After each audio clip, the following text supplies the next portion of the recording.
Sunday morning, friends and neighbors, and welcome to Real Estate Radio with Kelly Warren and Associates.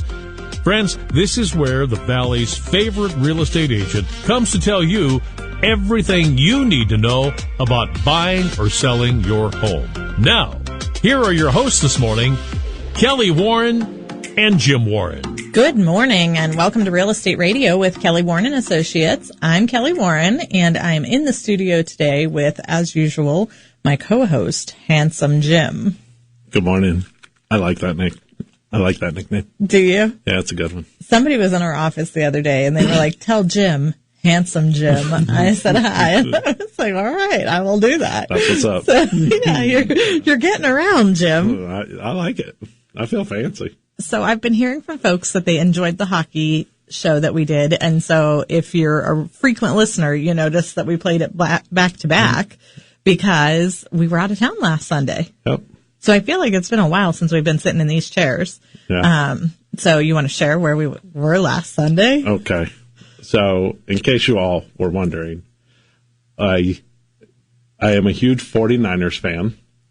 I know that's heartbreaking to a lot of people out there. Because I know we're in the Browns-Steelers Valley, and it's scary if you're not one or the other, or if you are one or the other. Right. It's scary either way. But I'm a 49ers fan, so I grew up in the 80s and with Jerry Rice and Joe Montana and Steve Young coming into the 90s and stuff like that. So I've always been a 49ers fan. So last week, we have a good friend of ours who is a huge Baltimore Ravens fan. He's going to be on next week's edition of our radio show, so nice. We'll have to bring him in. Yeah, but he's a huge fan of the Baltimore Ravens.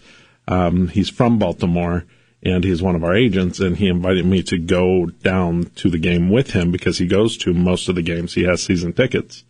And so we went down to Baltimore, and I'll tell you what, it was an amazing trip. You know what? I loved the city more than I thought I would. I don't know what I was expecting, but I liked it. Right. Yeah. Well, I thought Baltimore was cool. And, we as real estate agents, when we travel, we like to look at the architecture and the buildings I liked and the that homes. A lot. Right.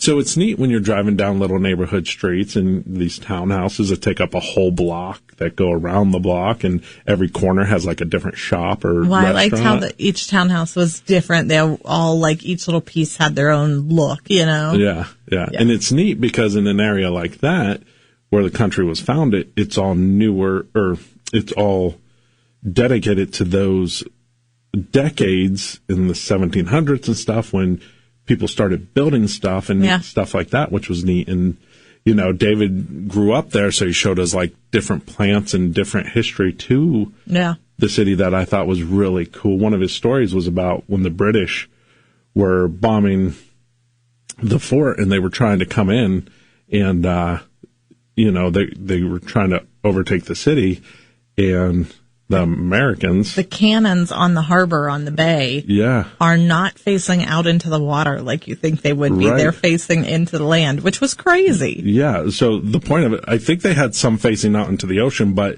other ones facing into the city. And their thought process was, if the British break through and start to take the city, they're destroying the city instead of giving it to the British, which I thought, wow, in the history of that's really neat. Yeah. So we got some history lesson, we got some football, we got some seafood. Oh, we had amazing food. We got some Old Bay seasoning. Yeah. The Old Bay seasoning, salt, pepper, Old Bay on every table in the entire town. Yes. It was good. It was good. And the other cool thing was the Italian restaurant. Oh, yes. We come from the Valley, and I'm like, we have the best Italian in the world. I'll tell you right now, I would drive the 5-6 hours to get back to Baltimore for that Italian food. It was crazy good. It was that good, Jim. Okay. Crazy good. I would drive. Okay. I would go. I'm a food guy. All right. I'm a foodie. You are. Handsome Jim is known as a foodie. Yep. No doubt.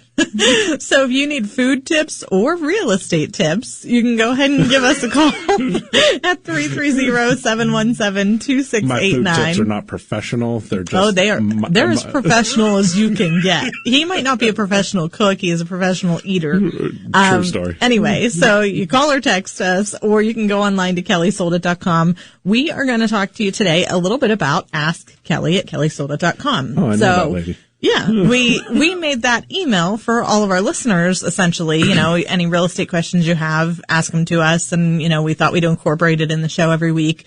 And then we've had these amazing topics each week that this 25 minutes or whatever we get flies by.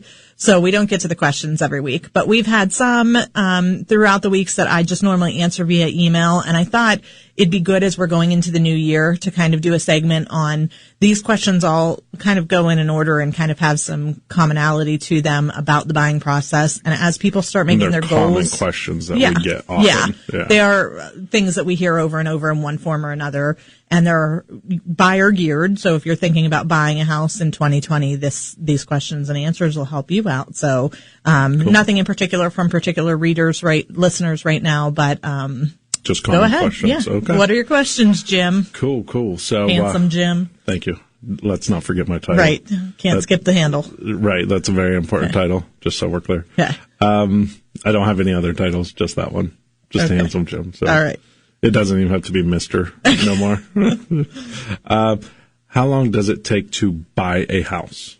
Well, that's a good question. See? So what's your answer? 20 minutes. What? No, I'm kidding. So, no, I would say it depends on a couple different things. Like you can buy it as quick as 14 days. You could buy it could take up to 60 days. So it just depends on. So the closing and escrow period, I always want to make these questions longer than they are. So the closing and escrow period, I write an offer and I'm waiting for closing. Normal 30 to 45 days. Yeah. If it is cash, that's if it's financed. If it is cash and you want a quick closing, you could do 7 to 14 days depending on title and surveys and stuff like that. Yeah. But the bigger picture, like today I'm sitting in my house and I'm thinking, I don't want to live here anymore. So how long from that minute until the time you get to close on a house?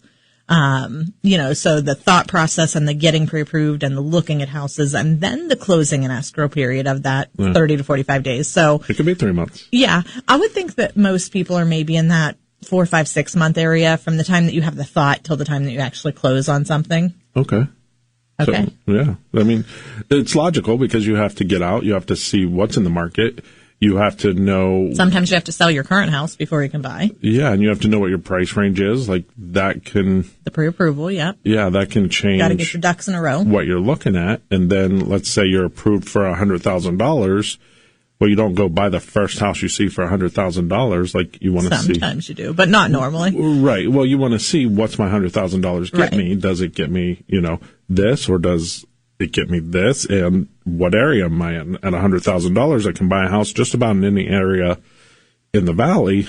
But what's it get me in Austintown as opposed to the city, and Boardman as opposed to Austintown? Well, you need to define your needs and wants. Like, I need to be in Austintown because that's where the kids go to school. I want a swimming pool, but I could make do without one. I need 3 bedrooms because everybody needs a place to sleep, Right. So defining from the minute that you have the thought, we should move, till the minute you close, 6 months-ish. Yeah. But the actual, I got pre-approved, I'm looking at houses till the time of closing, really just depends on how long it takes you to find a house. Some people are really determined. Some people can have that thought and be closed within, 46 days. Well, I've had other clients take 4 years with it. And even us, I think we've said, last January, last Christmas, I was like, I'm not going to live here anymore, the year before. Right. Because we moved last year, and then we didn't close until October. So we were 10 months. Yeah. So it just depends. A lot of things matter. So, okay, cool. You ready for another one? Yes. If I want to buy a house in the new year, what is my first step? Ooh, first step. Well, you need to have the thought. I'm going to move. Right, so they have the thought. They're asking the question. Well, then I would say that a couple of steps. One. First one.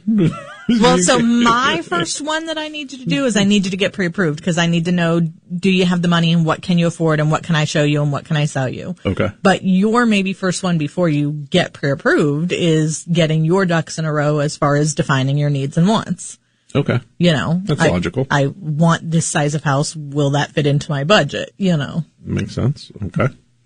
Cool. So define your goals is the first one. You're a goals person. You're goal oriented. I am. I'm a list person. I'm a task person.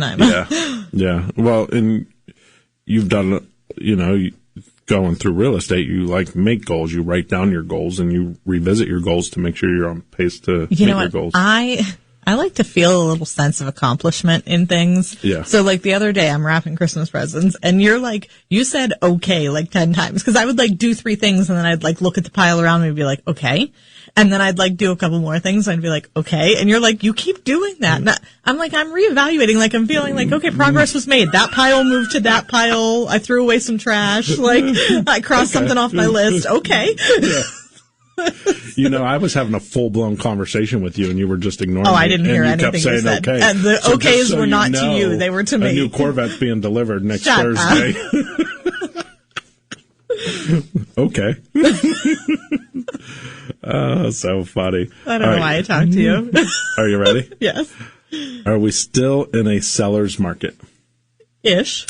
So I've actually been reading some articles, and they're actually saying that the next year or two is supposed to be even more of a seller's market. Really? Yeah.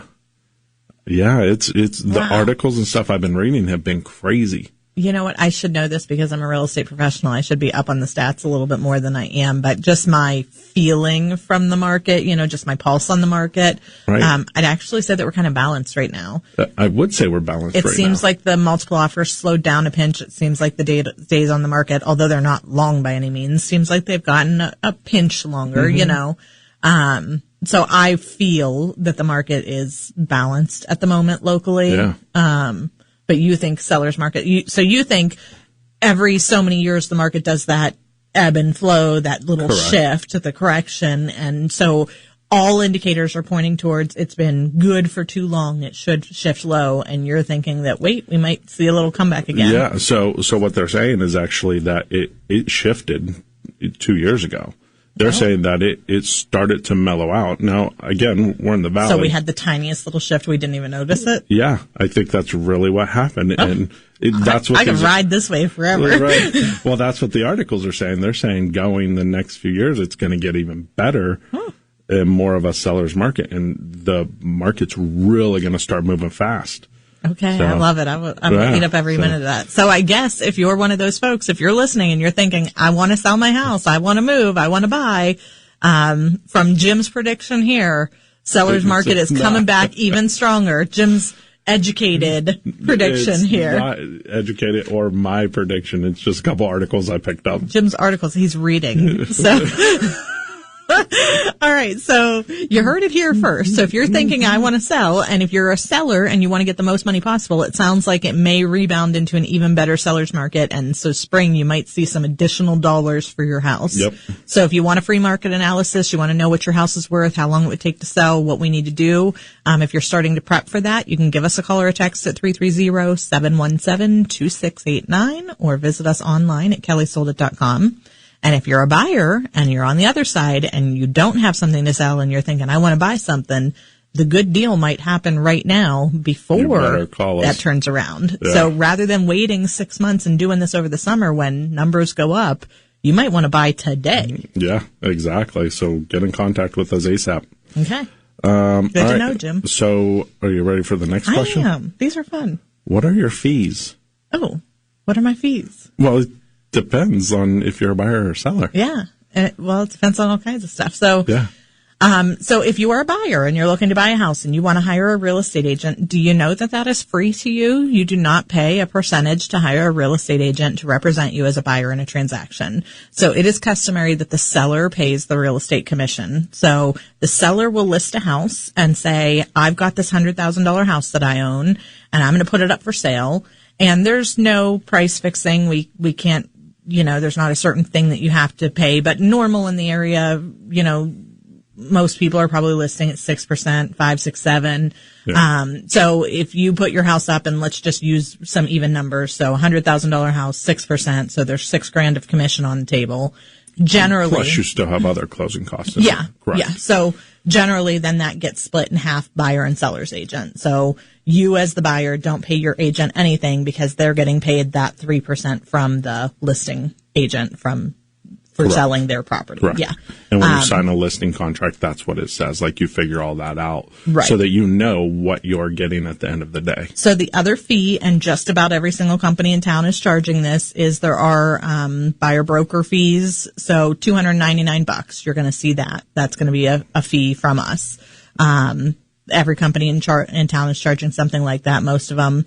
And then you're going to see your negotiable and stuff. Like, you can have conversations with your real estate agent, see what it's, if it's a value to you or what you think the value is, and go from there. Then you're going to see your loan origination fees and appraisal and home inspection and stuff like that. So you have other fees as well. Correct. Right. There's a lot of steps into purchasing a home or into selling a home, and there's a lot of things that you have to go through. And typically they do cost money. There's a lot of people out there working to sell your home, and making sure that it's done properly so that when you sell your home, you're not responsible for anything else. Or when you purchase a home, you're not responsible for someone else's mistake. So that's really cool. Well, and on the selling side, if you're the listing agent and you're doing that $100,000 house at 6%, and I'm just using those as some numbers to throw out there, you're not paying for anything up front or out of pocket with us. So we're going to take professional photography. We're going to market the heck out of your house. We're going to advertise it here, there, and everywhere. You don't pay a dime for any of that until the house closes. Right. So, fun fact. Cool. You slide me one more quick question, or no, we're going to take a break. Yep. All right. So if you're listening and you have real estate related questions, go ahead and send over your questions to askkelly@kellysoldit.com. We'd be happy to answer them on the air or return a response to you online.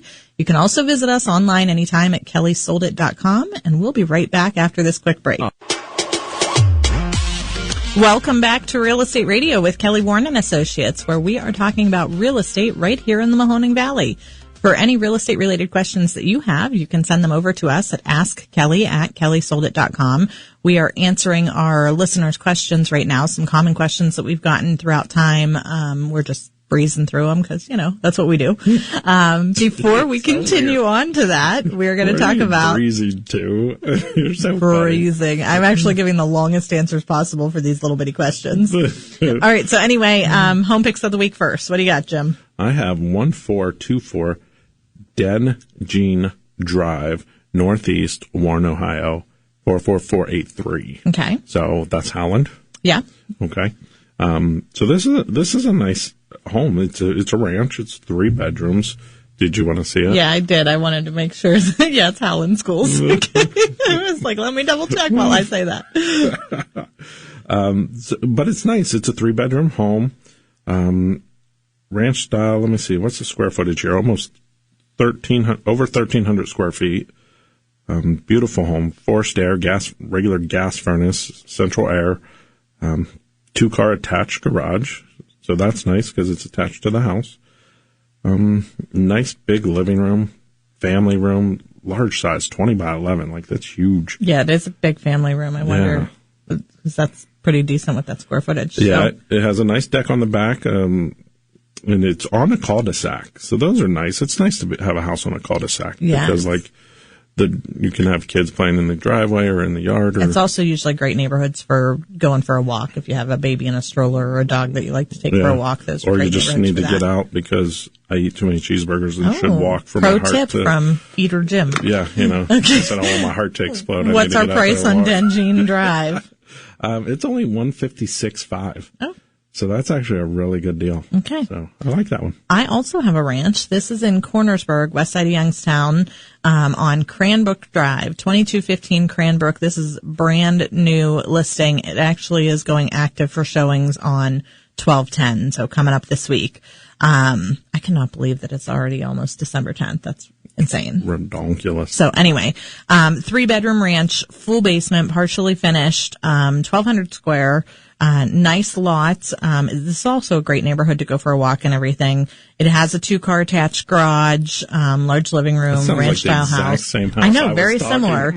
Youngstown West Side though, and on this one we are listed at $85,000. Nice. So that's it is, Cornersburg. yeah, nice area. Yeah. So definitely something that you want to check out. And to do so, you would view it online at kellysoldit.com. kellysoldit.com. There's my echo. I've been wondering where you were all day.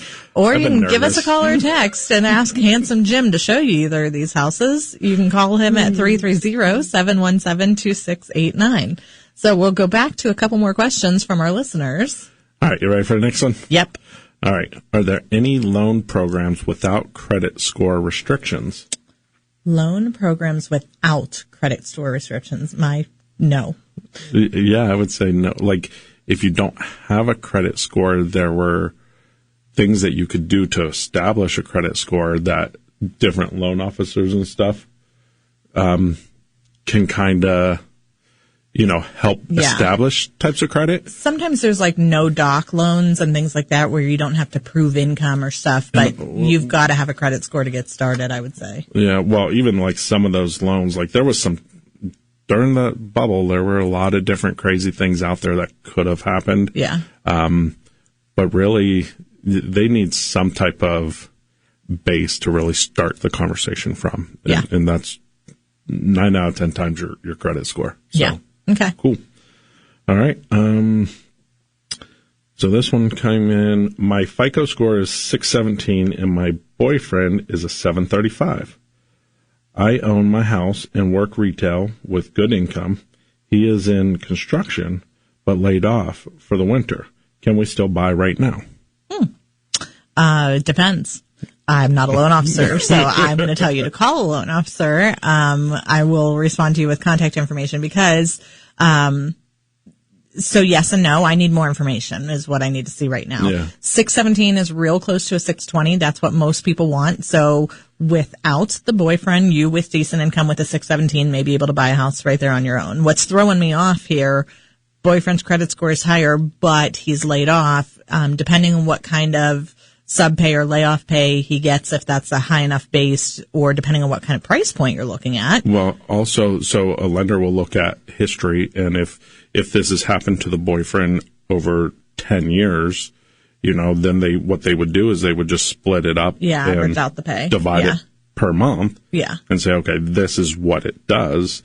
And if it's a consistent thing, they might be able to work something. Again, you need a really aggressive loan officer there's to a couple dig different through pieces that. in there.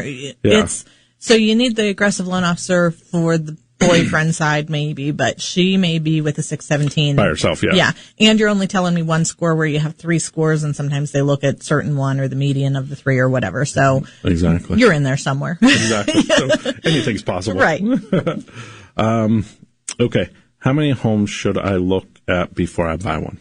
This is really one. The answer's one. This is really just personal preference. It's never one. So, you know what? In my dream world, it wouldn't be one. It would be like HGTV. Like, let's look at these. You said you wanted this. Here it is. Here's 3 versions of it. Pick one. That's obviously not real life. So we have some people that really do look at one house and they just know what they want. Or maybe it's like next door to my mom. So regardless of what the house has, it's the exact location that I want or whatever. We have other people that look at dozens and dozens of houses. Yep. So, I don't think there's really a right answer to that question. No, I was going to throw out some maybe guess averages, like maybe people look at like 12 or 15 houses. I don't know. Yeah. I guess. Well, it depends on what you define as looking at them. Like I can look at 100 houses online in one night. True. And then I can narrow it down to like, these are the 5 of the 100 that I looked at that I want to go physically into. Right. And then go into those 5. But if I come to number 3 and it's perfect, I might not need to go to those other 2. Fortunately, the internet giving us so much and drive by, seeing the area and seeing the outside of the house, does eliminate a lot of that. I can rule out a house from the internet or from a drive by, and then I have a shorter list that I want to go in and see. Exactly. So if I see 100, I narrow it down to, okay, these 5, I drive by these 5 and I narrow it down. Okay, it's either this one or this one. Right. I could technically get into 2 and say that's the one. Okay. So, cool. I'm only showing you 2 houses next time, Jim. I'm never buying another house. I'll just move to a small little apartment one day. Okay. Who's going to cut all this grass? When I was on Boom Boom's show last week, I did his podcast. Yeah. He was like, my next move's to Calvary, the cemetery. Right, like, exactly. I'm like, okay. Too funny. All right. Do I need to sell my home before I buy? Maybe. Again, that's a good question. Yeah. A lot of people do because of what's called income to debt ratio. So you are possibly have a mortgage and payments on your current home that equal a decent part of your current income. And so to add an entire second mortgage payment on top of your current Taxes, mortgage payment insurance, and income, yep. A lot of times the banks would say that you're then overextended. So, often people do need to sell before they can buy because they would be overextended and have a debt to income ratio issue. However, maybe you had a big change in income. Maybe you got married and now have a second income. Maybe you have your house paid off. You don't have a mortgage, so you don't have to sell then. Yeah. But sometimes even then it's personal preference that you don't want to be stuck with two houses. So at that point you may say, I just feel much more comfortable to sell before I buy. Exactly. And we help people with that kind of stuff every day. So if you're thinking, I don't know how to do this. I don't know what the process is. I don't know if I should sell first. You know what? Schedule a consultation with us. It's free, no cost, no obligation. We can come out, let you know what your house is worth, what it takes to sell. We can give you some scenarios and ideas of what it's like to live there while showings are taking place versus what it's like to move and let showings take place after and what you have to worry about in either direction. Yeah. And, help you make the best decision for you. Yeah. Good answer. So that was the one, I feel like you just gave an out of the ballpark answer. Oh, well, there you go. That was my winning question. You've been slacking on the other 10. How much money do I need down? Again, it's funny that all these questions, we get all these questions all the time. We do get questions like this, daily. Yeah. So how much money do I need down? Anywhere Depends from on who you are. 0 to 90%. It really depends on what you.